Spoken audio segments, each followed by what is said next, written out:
Hello ಎಲ್ರಿಗೂ welcome to my YouTube channel shine vlog. ನೋಡಿ ಇವತ್ತು ಮೊಳಕೆ ಕಾಳು ಪಲ್ಯ ಮಾಡೋಣ ಅಂತ, ಅಂದರೆ ಅನ್ನ ಸಾಂಬಾರು ಜೊತೆ ಕಾಂಬಿನೇಷನ್ ಚೆನ್ನಾಗಿರುತ್ತೆ. ನೋಡಿ ಆರೋಗ್ಯವಾಗಿ ಹೆಲ್ತಿಯಾಗಿ ಚೆನ್ನಾಗಿರುತ್ತೆ. ಈ ಥರ ಟ್ರೈ ಮಾಡಿ ನೋಡಿ. ನೀವು ಯಾವ ಥರ ಮಾಡ್ತೀನಿ ಅಂತ ಕಮೆಂಟ್ ಬಾಕ್ಸಲ್ಲಿ ತಿಳಿಸಿ. ನಾನು ಮಾಡೋ ಥರ ನಾನು ಇವಾಗ ಮಾಡಿ ತೋರಿಸ್ತೀನಿ.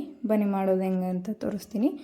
ನೋಡಿ ಮೊಳಕೆ ಕಟ್ಬಿಟ್ಟು ಇಟ್ಕೊಂಡಿದ್ದೀನಿ. ಇವಾಗ ಒಗ್ಗರಣೆ ಹಾಕ್ತಾಯಿದ್ದೀನಿ. ಅದಕ್ಕೆ ಎಣ್ಣೆ ಹಾಕ್ಬಿಟ್ಟು ಒಂದು ಸ್ವಲ್ಪ ಎಣ್ಣೆಗೆ ಈರುಳ್ಳಿ ಚಿಕ್ಕದಾಗಿ ಕಟ್ ಮಾಡಿರೋ ಈರುಳ್ಳಿ ಹಾಕ್ತಾಯಿದ್ದೀನಿ. ಅದು ಸಿಪ್ಪೆ ಸಮೇತ ನನ್ನ ಮಗ ಹಾಕ್ತಾಯಿದ್ದೇನೆ, ಅದು ತೆಗೆದು ಇಡ್ತೀನಿ. ಇವಾಗ ನೋಡಿ ಇದು ಸೈಡಿಗೆ ಅಂದ್ಬಿಟ್ಟು ಇದಕ್ಕೆ ಕರಿಬೇವು ಮತ್ತು ನೀವು ಜೀರಿಗೆ ಹಾಕ್ಕೋಬೋದು. ನಾನು ಜೀರಿಗೆ ಸ್ವಲ್ಪ ಪೆಪ್ಪರ್ ಪೌಡರ್ ಹಾಕ್ಕೊತಾ ಇದ್ದೀನಿ. ನೀವು ಹಸಿಮೆಣ್ಸಿನ್ಕಾಯಿ ಯೂಸ್ ಮಾಡ್ಬೋದು. ನಾನು ಹಸಿಮೆಣ್ಸಿನ್ಕಾಯಿ ಯೂಸ್ ಮಾಡಿಲ್ಲ, ಒಣಗಿದ ಮೆಣ್ಸಿನ್ಕಾಯಿ ಯೂಸ್ ಮಾಡ್ತಾಯಿದ್ದೀನಿ. ಇದಕ್ಕೆ ಜೀರಿಗೆ ಅಷ್ಟೇ ಹಾಕಬೇಕು, ಸಾಸಿವೆ ಹಾಕಬಾರ್ದು, ಚೆನ್ನಾಗಿರಲ್ಲ. ನೋಡಿ ಇದು ಈರುಳ್ಳಿ ಫ್ರೈ ಆಯಿತು, ಆಲ್ಮೋಸ್ಟ್ 50% ಫ್ರೈ ಆಗಿದೆ. ಇಷ್ಟೇ ಸಾಕು. ಉಪ್ಪು ಅಂದರೆ ಕಾಳು ಬೇಯಿಸ್ಕೊತಿರಲ್ಲ ಆವಾಗ ಉಪ್ಪು ಕಡಿಮೆ ಹಾಕ್ಕೊಂಡಿದ್ರೆ, ಉಪ್ಪು ಇನ್ನೂ ಸ್ವಲ್ಪ ಬೇಕಂದರೆ ಇವಾಗ ಹಾಕ್ಕೋಬೋದು. ನಾನು ಕರೆಕ್ಟಾಗಿ ಹಾಕ್ಕೊಂಡಿದ್ದೆ. ಇವಾಗ ಕಾಳನ್ನ ಹಾಕ್ಕೊಂಡು ಸ್ವಲ್ಪ ಫ್ರೈ ಮಾಡ್ತಾಯಿದ್ದೀನಿ. ಫುಲ್ಲು ಒಂದು ವಿಷಲ್ಗೆಲ್ಲ ಇಡಬೇಡಿ, ಪಾತ್ರೆಯಲ್ಲೇ ಒಂದು 5 ರಿಂದ 10 ನಿಮಿಷ ಬೇಯಿಸ್ಕೊಂಡ್ರೆ ಸಾಕು. ಮೊಳಕೆ ಕಾಳು ಬೇಗನೆ ಬೆಂದೋಗ್ಬಿಡುತ್ತೆ. ಜಾಸ್ತಿ ಬೇಯಿಸಿದರೆ ಚೆನ್ನಾಗಿರಲ್ಲ, ತಿನ್ನೋಕ್ಕೆ ಕಾಳು ಸಿಗಲ್ಲ. ಆದ್ದರಿಂದ ನೋಡಿ ಇವಾಗ ಆಯಿತು. ಇದಕ್ಕೆ ಸ್ವಲ್ಪ ಕೊಬ್ಬರಿ ತುರಿ ಹಾಕ್ಕೊತಾ ಇದ್ದೀನಿ.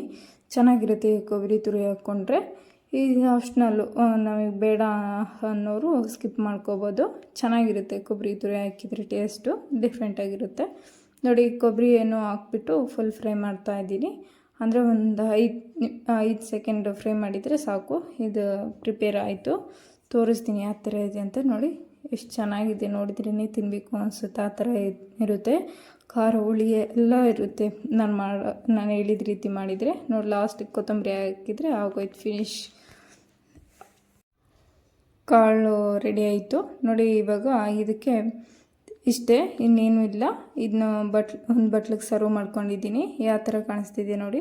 ಈ ಥರ ಮಾಡಿಕೊಡಿ, ಮಕ್ಳಿಗೂ ಹೆಲ್ತಿಯಾಗಿ ಚೆನ್ನಾಗಿರುತ್ತೆ. ದೊಡ್ಡವ್ರಿಗೂ, ಚಿಕ್ಕವರಿಂದ ದೊಡ್ಡವ್ರವರೆಗೂ ತಿನ್ಬೋದು. ನಾನು ಅನ್ನ ಸಾಂಬಾರು ಜೊತೆ ಇದೇನು ಪಲ್ಯ ಇದೆಯಲ್ಲ ಇದು ಸರ್ವ್ ಮಾಡ್ಕೊಂಡಿದ್ದೀನಿ. ಈ ಥರ ಅನ್ನ ಸಾಂಬಾರು ಒಂದೇ ತಿನ್ನೋಕ್ಕಾಗಲ್ಲ ಅಂದರೆ ಹಪ್ಪಳ ಪಲ್ಯ ಏನಾದರೂ ಮಾಡ್ಕೋಬೋದು. ಇವಾಗ ಆಯಿತು. ರಾಯನ್ನ ಅಂಗನವಾಡಿಗೆ ಬಿಟ್ಬಿಟ್ಟು ಮನೆಗೆ ಬರ್ತಾ ಇದ್ದೀನಿ. ನೋಡಿ ಮುಖ ಸ್ಟಿಕ್ಕರ್ ಬಿದ್ದೋಗ್ಬಿಟ್ಟಿದೆ, ಒಂಥರ ಕಾಣ್ತಾಯಿದೆ, ಮುಖ ಡಿಫ್ರೆಂಟಾಗಿ ಕಾಣ್ತಾಯಿದೆ. ಅದಕ್ಕೆ ಒಂದು ಸ್ವಲ್ಪ ಮುಖ ತೊಳ್ಕೊಂಡ್ಬಿಟ್ಟು ಮತ್ತೆ ವಾಶ್ ಮಾಡಿಬಿಟ್ಟು ರೆಡಿ ಆಗೋಣ ಅಂತ. ಇವಾಗ ಒಂದು ಬಾಣಲಿ ಇಟ್ಕೊಂಡು ಎಣ್ಣೆ ಹಾಕಿದ್ದೀನಿ. ಎಣ್ಣೆ ಹಾಕ್ಬಿಟ್ಟು ಸಾಸಿವೆ ಜೀರಿಗೆ ಹಾಕ್ತಾಯಿದ್ದೀನಿ. ಟೊಮೊಟೊ ಗೊಜ್ಜು ಮತ್ತು ಚಪಾತಿ ಮಾಡೋಣ ಅಂತ ಬೆಳಿಗ್ಗೆ ವ್ಲಾಗಿದ್ದು. ನೋಡಿ ಇವಾಗ ಅದು ಆಗ್ತಾಯಿದೆ, ಚಿಟಪಟ ಅಂತ ಸಿಡಿತಾ ಇದೆ, ಅಂದರೆ ಸಾಸಿವೆ ಜೀರಿಗೆ. ಇವಾಗ ಕಡಲೆಬೇಳೆ ಹಾಕ್ತಾಯಿದ್ದೀನಿ. ನೀವು ಆಪ್ಷನಲ್ಲು ಕಡಲೆಬೇಳೆ ಹಾಕ್ಕೊಂಡ್ರು ಸರಿಯೇ, ಇಲ್ಲಾಂದ್ರೆ ಇಲ್ಲ. ಇಷ್ಟೊಂದು ಹಾಕೋಬೇಡಿ. ನಾನೊಂದು ಸ್ವಲ್ಪ ಹಾಕಿದರೆ, ರಾಯಿನೊಂದು ಸ್ವಲ್ಪ ಹಾಕಿದ್ದೇನೆ, ಜಾಸ್ತಿ ಆಗೋಗಿದೆ. ನೀವು ಇದರಲ್ಲಿ ಅರ್ಧ ಹಾಕ್ಕೊಳ್ಳಿ ಸಾಕು, ಜಾಸ್ತಿ ಹಾಕ್ಬಿಡಿ. ಇವಾಗ ಇದಕ್ಕೆ ಈರುಳ್ಳಿ ಕರ್ಬೇವಿನ ಸೊಪ್ಪು ಹಾಕ್ಕೊತಾ ಇದ್ದೀನಿ. 2 ಹಾಕ್ಕೊಂಡು ಫ್ರೈ ಮಾಡ್ಕೊತೀನಿ. ಇದಕ್ಕೇನು ಹಸಿಮೆಣ್ಸಿನ್ಕಾಯಿ ಒಣಗಿನ ಮೆಣ್ಸಿನ್ಕಾಯಿ ಏನೂ ಬೇಡ, ಹಂಗೆ ಇದ್ದರೆ ಚೆನ್ನಾಗಿ. ಮೆಣ್ಸಿನ್ಕಾಯಿ ಎಲ್ಲ ಸಿಕ್ಕರೆ ಚೆನ್ನಾಗಿರಲ್ಲ. ನೋಡಿ ಅದು ಫ್ರೈ ಆಗಬೇಕು, ಈರುಳ್ಳಿ ಚೆನ್ನಾಗಿ ಟ್ರಾನ್ಸ್ಪರೆಂಟ್ ಆಗಬೇಕು, ಅಲ್ಲಿವರೆಗೂ ಫ್ರೈ ಮಾಡ್ತಾನೆ ಇರ್ರಿ. ಫ್ರೈ ಆಗಿದೆ ನೋಡಿ, 50% ಫ್ರೈ ಆಗಿದೆ ಈರುಳ್ಳಿ ಎಲ್ಲ. ಇಷ್ಟಾದರೆ ಸಾಕು. ಟೊಮೊಟೊ ಗೊಜ್ಜು ಜೊತೆಗೆ ದೋಸೆ ಚೆನ್ನಾಗಿರುತ್ತೆ, ಚಪಾತಿ, ಅನ್ನ ಚೆನ್ನಾಗಿರುತ್ತೆ. ಈ ಥರ ಮುದ್ದೆಗೆ ನಾನು ಯಾವತ್ತೂ ಮಾಡಿಲ್ಲ, ಇವತ್ತು ಮಾಡ್ತಾ ಇರೋದು ಚಪಾತಿ ಮಾಡ್ತಾಯಿದ್ದೀನಿ.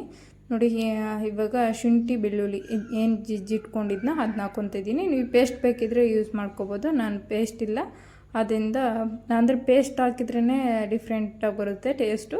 ಜಜ್ಜಿ ಹಾಕಿದ್ರೇ ಸ್ವಲ್ಪ ಚೇಂಜಸ್ ಇರುತ್ತೆ ಅಷ್ಟೇ. ಇವಾಗ ಅದು ನೀಟಾಗಿ ಹಸಿ ವಾಸನೆ ಹೋಗೋವರೆಗೂ ಫ್ರೈ ಮಾಡಿ ಟೊಮೊಟೊ ಹಾಕ್ಕೊತೀನಿ. ನೋಡಿ ನಾನು ಆಪಲ್ ಟೊಮೊಟೊ ತೊಗೊಂಡಿದ್ದೀನಿ, ಅಂದರೆ ಹುಳಿ ಟೊಮೊಟೊ.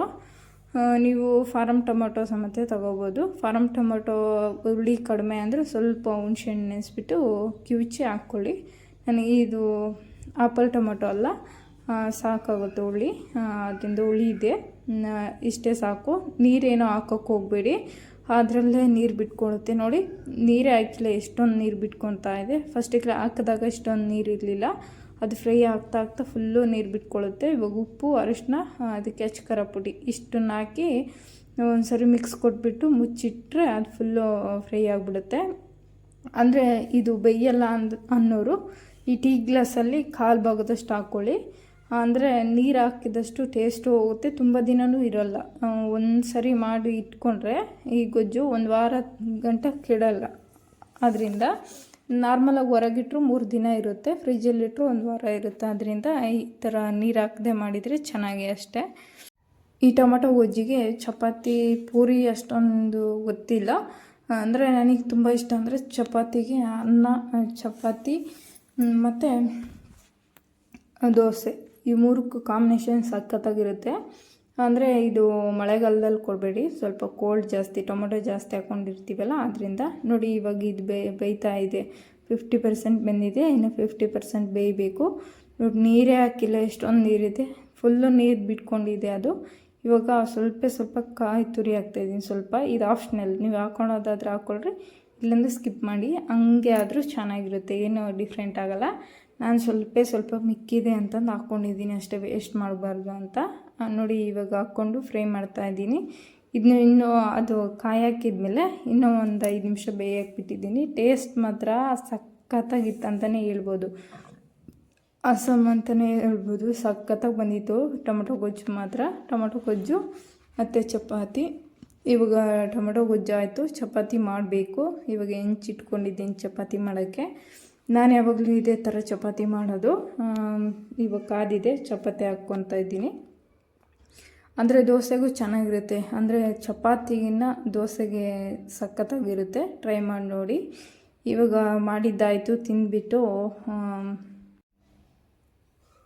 ಹೊರಗೆ ಒಂದು ಸ್ವಲ್ಪ ಕೆಲಸ ಇದೆ ಅಂತ ಹೊರಗಡೆ ಬಂದ್ವಿ.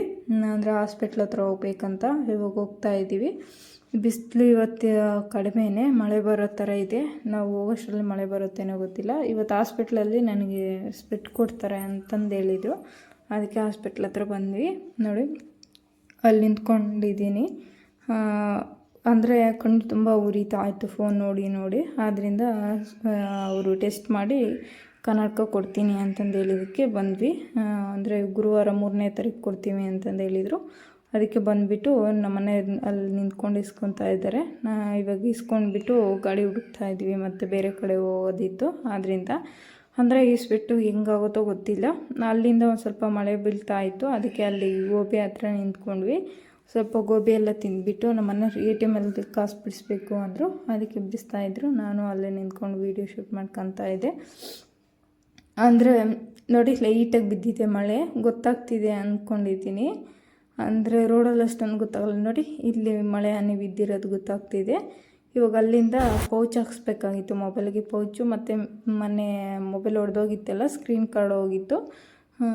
ಅದಕ್ಕೆ ಅದನ್ನೂ ಹಾಕ್ಸೋಣ ಅಂತ ಬಂದ್ವಿ. ನೋಡಿ ಎಷ್ಟು ವೆರೈಟಿ ಪೌಚ್ ಆಗಲಿ ಸ್ಕ್ರೀನ್ ಕಾರ್ಡ್ ಆಗಲಿ ಇದ್ದಾವೆ ಅಂತ.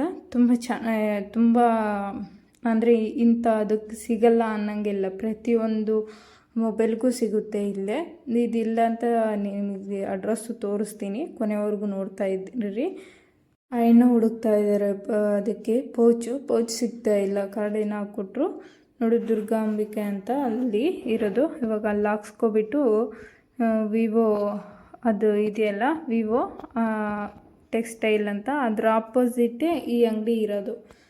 ನೋಡಿ ಫುಲ್ಲು ಮಳೆ ಬಂದುಬಿಟ್ಟಿದೆ. ಇಲ್ಲಾಂದ್ರೆ ಹೊರಗೆ ಹೋಗಿ ಕರೆಕ್ಟಾಗಿ ತೋರಿಸೋಣ ಅಂದ್ಕೊಂಡೆ, ಫುಲ್ಲು ಮಳೆ ಬಂದಿದೆ. ನಮ್ಮ ಗಾಡಿ ಸ್ನಾನನೇ ಮಾಡಿಬಿಡ್ತಿಲ್ಲಿ. ನೋಡಿ ಫುಲ್ಲು ಮಳೆ ಬರ್ತಿದೆ. ಲಕ್ಷ್ಮಿ ಫ್ಯಾನ್ಸಿ ಅಂತ ಇದೆ. ಇದು ಅಂದರೆ ಬಸ್ ಸ್ಟ್ಯಾಂಡ್ ಹತ್ರ, ಗೌರ್ಮೆಂಟ್ ಬಸ್ ಸ್ಟಾಪ್ ಇದೆಯಲ್ಲ ಅಲ್ಲಿ. ನೋಡಿ ಇದು ಗೊತ್ತಾಗುತ್ತೆ ಅನಿಸುತ್ತೆ ನಿಮಗೆ ಇಲ್ಲೇ ಅಂತ.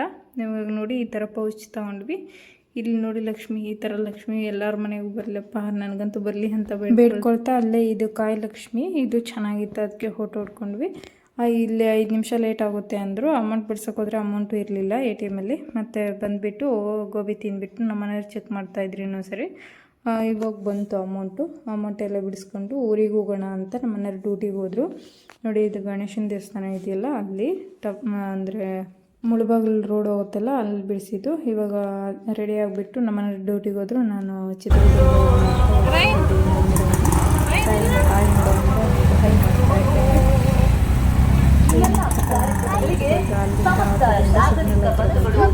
ಫುಲ್ಲು